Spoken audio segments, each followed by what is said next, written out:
Hello everyone, today's poem is Daya, Man, a Daya poem from the Book of Songs. It's the third poem in Daya chapter about the prehistory of Zhou dynasty, precisely about the Lord Danfu, the father of the first king of Zhou dynasty. Zhou tribe could be traced back 13 generations before the Zhou dynasty, and this poem is about the 12th generations of the Zhou tribe. The first generation, or the founder of the Zhou tribe, was so-called as Hoji or Qi. In the great history book 史记, it has the word 周后季名契，其母有台氏女，曰江源.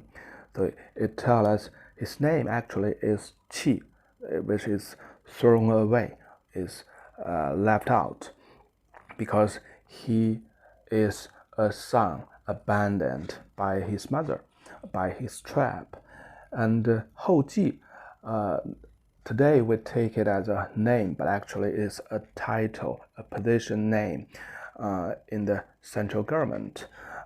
Ji, the grain, the crops, and Hoji, Hou means actually is manage, to do something. So Hoji actually is sort of the equivalent to today's minister of the agricultural department.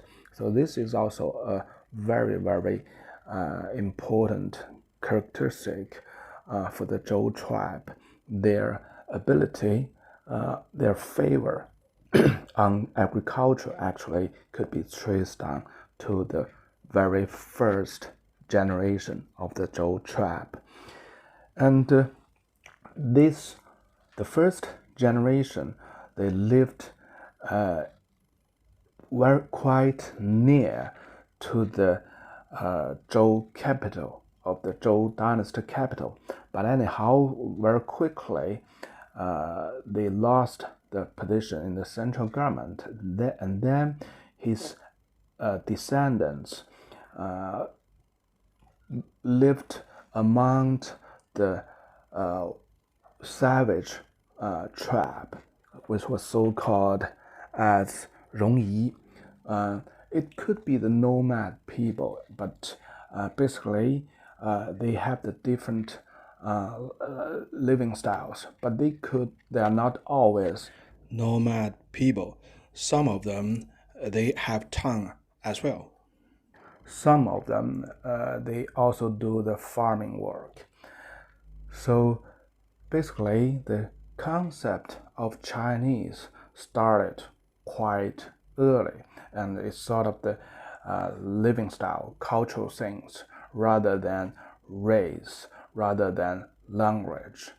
And though if they have share the same living style, they share the same culture, these people, they are Chinese. And the interesting thing is the Chinese, per the history, the Chinese are always lived side by side with those Rongyi people, and they have marriage in between, they have trades in between, but they have wars toward each other always. But that's not a big deal, because there's a lot, I think much more wars between Chinese. Okay, let's get back to the history of the Zhou tribe. So the first generation is the minister of the agriculture department, and in the second generation they lost their job and went to live with those wild savage people, savage tribes, which was so-called as Rongyi. And until the fourth generations, a very famous chief of the Zhou tribe, he settled down at the place of Bin. So they lead a farmer's life. They have their village, or maybe even they have town. The town means it was surrounded by wall. And so this is a big turning point in the Zhou history.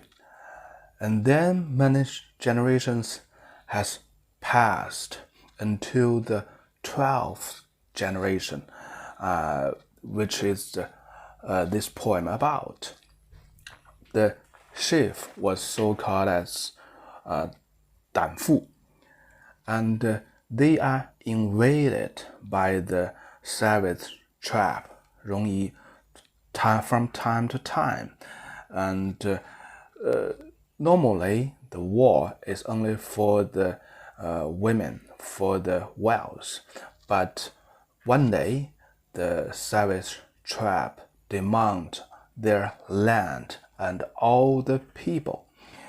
The chef, 胆父, is a very generous and nice person, and he didn't listen to the voice of the people that fight to the last people with the savage tribe, with the invading enemy.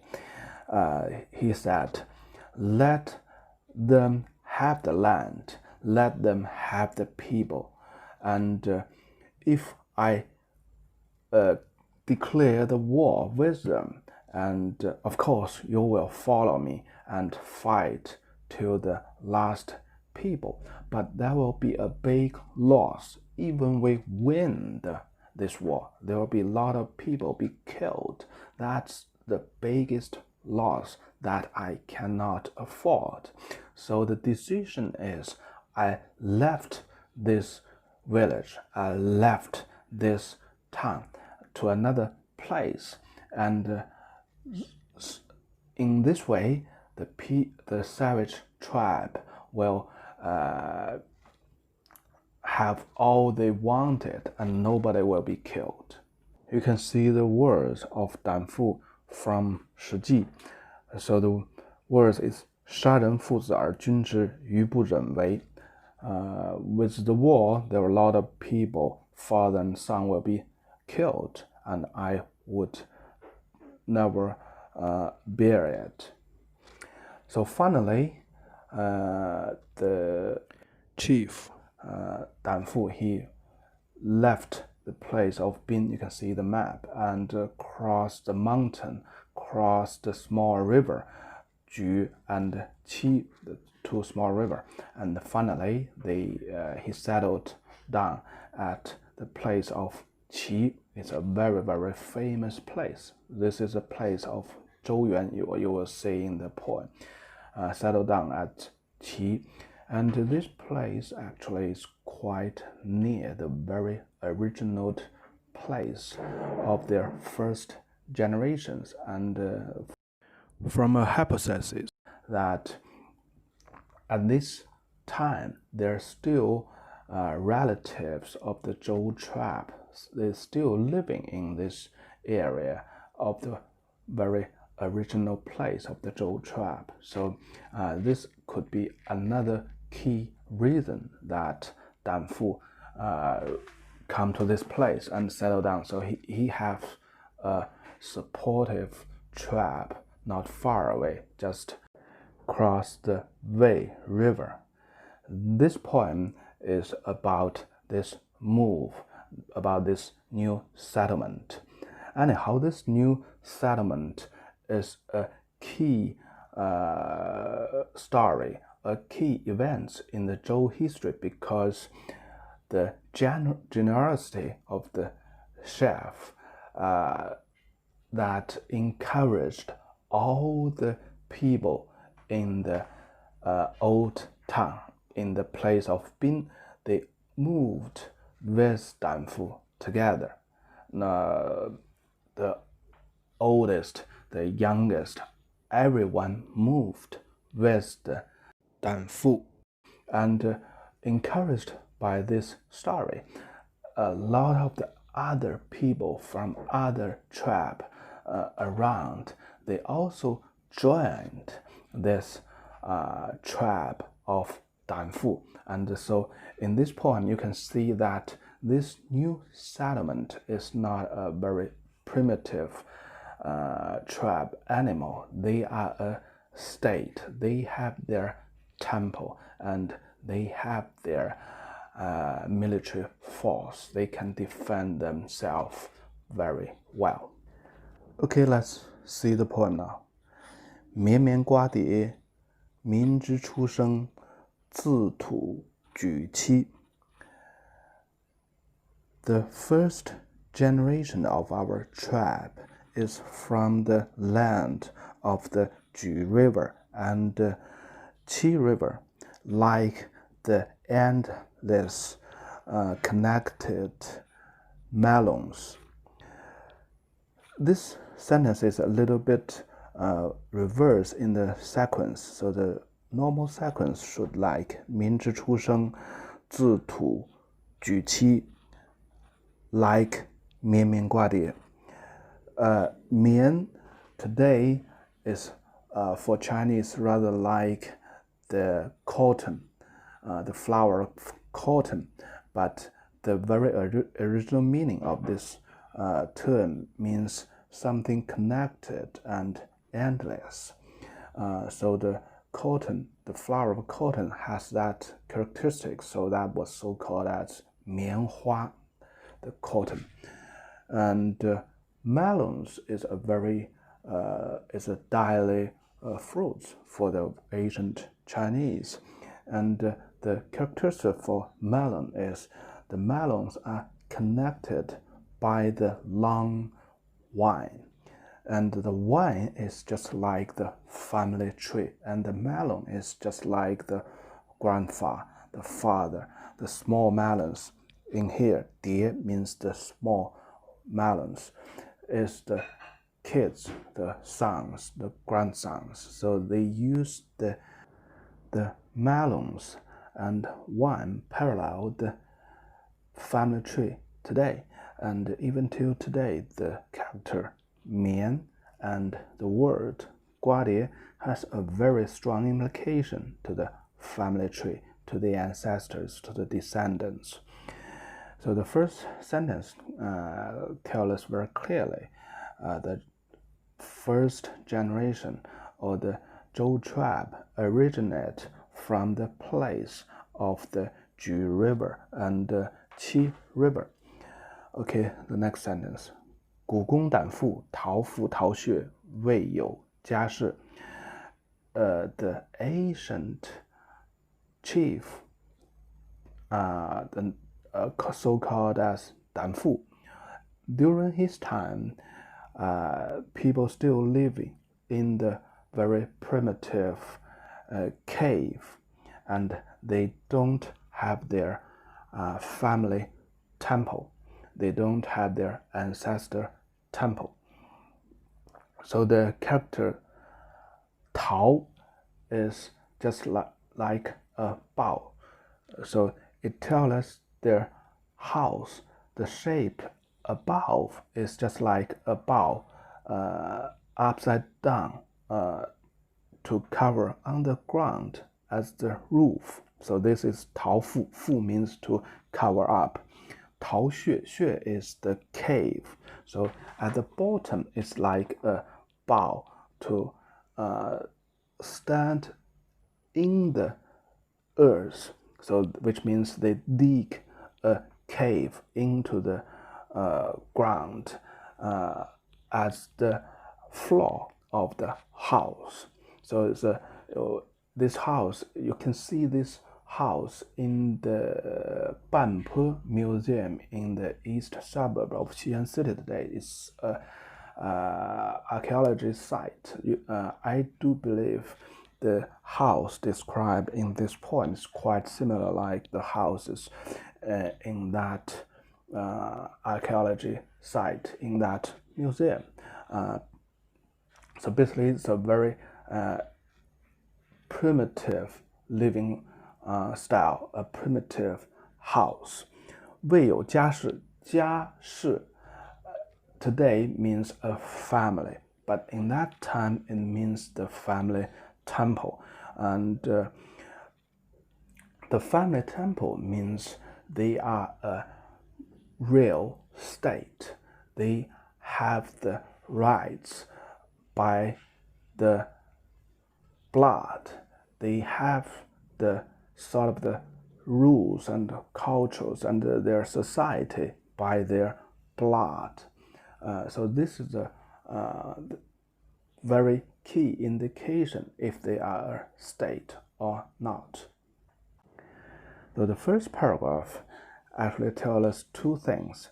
The poet records to the first generation of the Zhou tribe and where they originally lived. And the second sentence actually get to the real story or get to the subject, the chef, 胆父, and also give us a little description on their living status, still very primitive, and they are sort of between a tribe and a state, or they cannot be called as a state. They are either with very less populations and they don't have the social structure, the army, the temple to make it as a decent state. Okay, the second paragraph. 古公胆父来朝走马，率西水浒置于旗下。The ancient chief 胆父 till the next morning, early morning, he ride his horse fast running, and he along the west shore of the river. Finally, he get to the place of the downhill of mountain Qi. Okay, there's a lot of things here. So 来朝 the next morning. 走马 走 in the ancient Chinese means running. In modern language, it means walking. 走马 means ride the horse, running. 水浒 the riverside. 率 is along the west side of the river. And finally, Qi is the mountain's name. So they get to the mountain hill of the Qi mountain. You can see this map. This is the supposed road map that the 胆父 go along. And per the history book, this movement is not 胆父 himself. He was with all his tribe in the Bin village or Bin town. So here you can see that in this poem they never mentioned that 胆父 was invaded by the savage tribe and he made his decision that let run away. Even it shows the generosity, the nice that 胆父 have, but it's still a bit shameful. So in an epic poem, I think they just don't mention it. It's not a very, very good thing to mention in an epic poem. So they just go to the point, how they build a new settlement, how they build the foundation of the Zhou dynasty. Okay, the next sentence. 原籍江女，欲来续玉. So at this place, they meet with the women of Jiang family, and they come here, help to build this new settlement. 原 is where at. 籍 is encounter, they meet up. 江女, a very important figure in the Zhou dynasty, in the history of Zhou dynasty. Jiang is a bloodline, a family name. So they are a big tribe lived in this area at the moment. And here it particularly refers to the wife of Danfu. So at this place, Danfu meet his wife, and he got a lot of support from the tribe of his wife. The family name is Jiang, and this Jiang tribe also is the key elements to help the later generations to overthrow the Shang dynasty. Xu means look at, to study.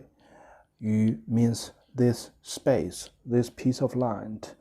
So Xu Yu means they come here to look around, to study this place, if it's good to build a new settlement. Yu means to help, to give support.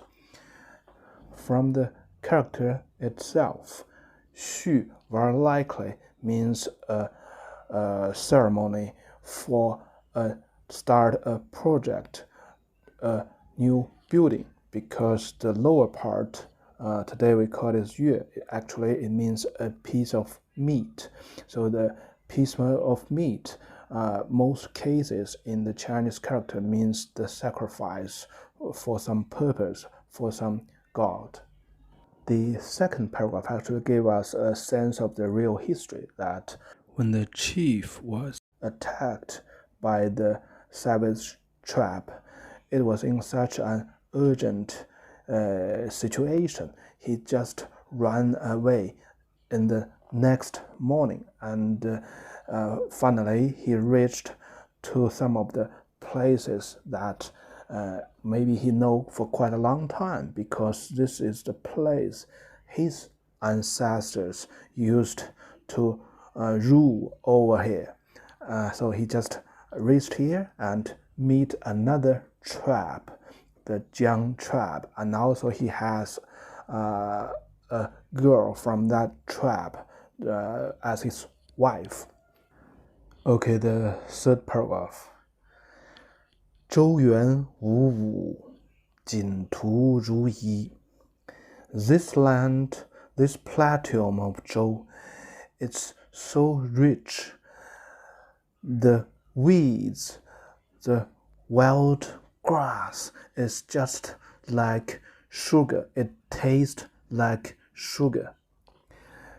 So how could a land, the earth, is so richful? A land flowing of milk and honey, right? So this is quite similar in the epic poems, the praise to the land, to the nature, and the richness and the beautiful nature is the real source, is the real root of a tribe, of a family. But we Chinese express it different way. In the Israel epic story, it tells the facts, but with some of the brag. The milk and the honey is the facts. There's a lot of sheep, there's a lot of bees, that the Israeli people can see that, but it could never flow on the land, right? So it's a brag, it's a little bit brag, but the Chinese way is quite different. The land is richful. Be careful with the word wu. Remember the radical on the left, yue. It means meat. The character wu means the best, the richful meat of oil. So for the Zhou people, that's the best part of a loaf of meat. So the soil is like the best meat. And the grass, 锦荼, two type of grass. Be careful. This two type of grass is the most bitter grass, taste most bitterly grass. And well, at this wonderful land, those most bitter grass tasted like sugar. It's so sweet. So it's not brag. It used the emotion, the emotion, the feeling, totally changed the sensation of a human, and used the contrast, the conflicts between the sensation and the real facts to reflect so happy or something is so different. Of course, I do believe the bitter grass here is some different from other places, because I have been to this plateau in a harvest season. When you're standing there and seeing the up and the lows with harvested, is near to harvested weeds, you can really feel it's something different. The ritual and the abundance that, and of course the diligence, the people, how diligent people, because the weeds, the field is not only by the nature, it's by the mixture of the labor and the ritual nature environment. All them they contribute the ritual land, the ritual harvest. So I have been to these places. It's definitely different from other places. You feel the ritual and you feel the joyful of a harvest. So this settlement, together with the settlement on the land flowing of milk and honey, is quite similar. They both expressed how joyful the people are, and also they reflect how abundant this place it was. Okay, remember this sentence, 周原膴膴, a very famous sentence. 锦荼如飴. It's not just about the abundance, two things, abundance, joyful. Okay, the next sentence, 原始元谋元气我归. So at this place we make our start. At this place we make our plan. At this place we carve, we burn our turtle shell. 原 is at where about. So 始 means start, 谋 means planning, make a planning. 气 is carved on the turtle shell. So that's the oracle bones.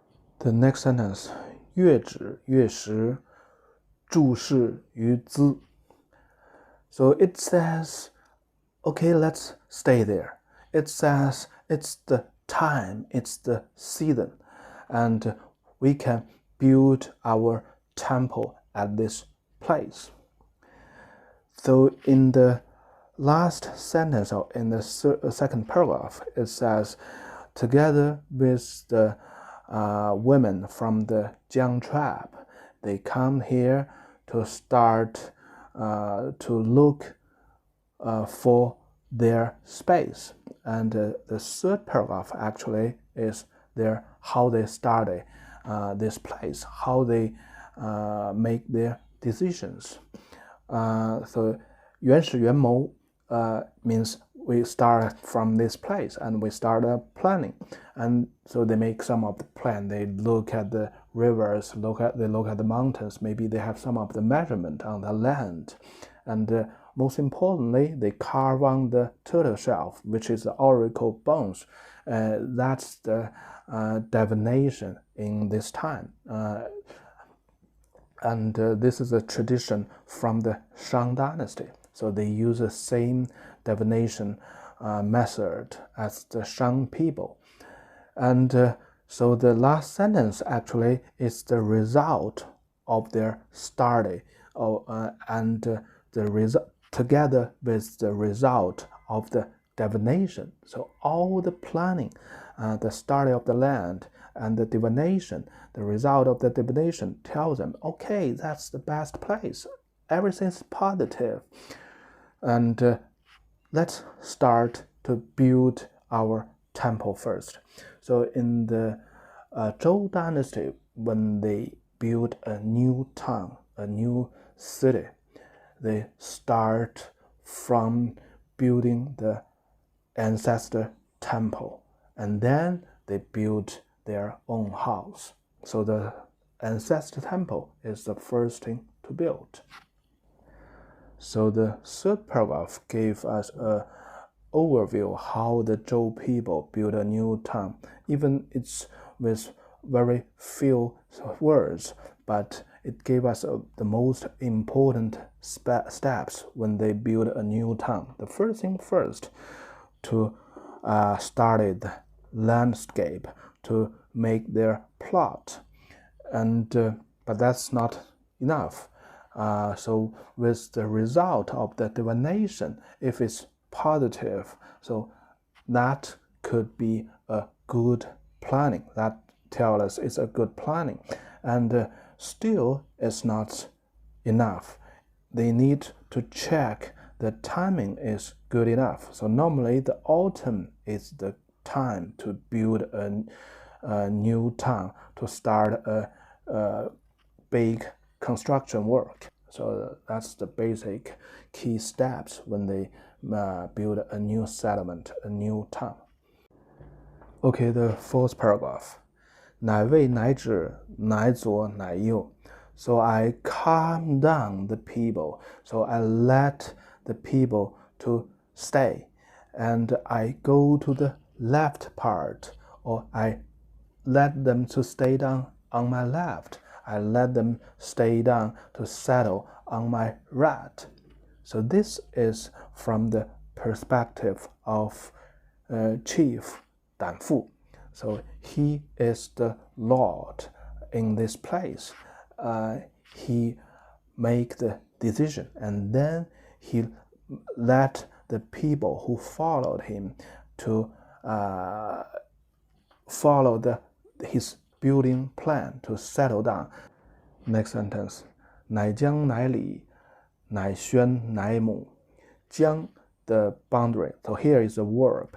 Li is also to make the boundary. Xuan means to doing the farming work according the season. Mu is also means doing the farming work. Nai is a conjunction word to connect two consequent actions. So it's just like then. So 乃江乃里乃宣乃母 means then the chief make the boundaries, allocate the land to each families, and then they settle down, so they do their farming work. 自西卒东周原之氏. From west to east side, Zhou is in charge at this place. 执事 is in charge. So which means Zhou is the lord of this place of Zhou Yuan. So it tells us this place was so called as Zhou Yuan because Zhou was in charge at this place. So normally it's the valley roughly 7 kilometers east-west wide, and roughly 20 kilometers north to south. So it's like a strip, a narrow valley, and in the center is the Wei River. So this place was so called as Zhou Yuan, and this is the starting point or the foundation that the Zhou dynasty was from, or started from this foundation. Zhou was in charge of this piece of land. Actually, which implies there's some other tribes lived in the same area in this piece of land. And at least we know Jiangnu, the wife of Danfu, was from the tribe of Jiang, and Zhou became the ruler of this piece of land. So the fourth paragraph basically tells us the plan has been made and the land was allocated to the people. And be careful, the people are not all the Zhou people. They are with many different tribes, but they are all under the rule of Danfu, under the chief of Zhou. So finally it says 周原膴膴, that Zhou was in charge of this piece of land. Okay, that's for today, and I will finish this poem in the next video, in the part 2 video. Bye bye.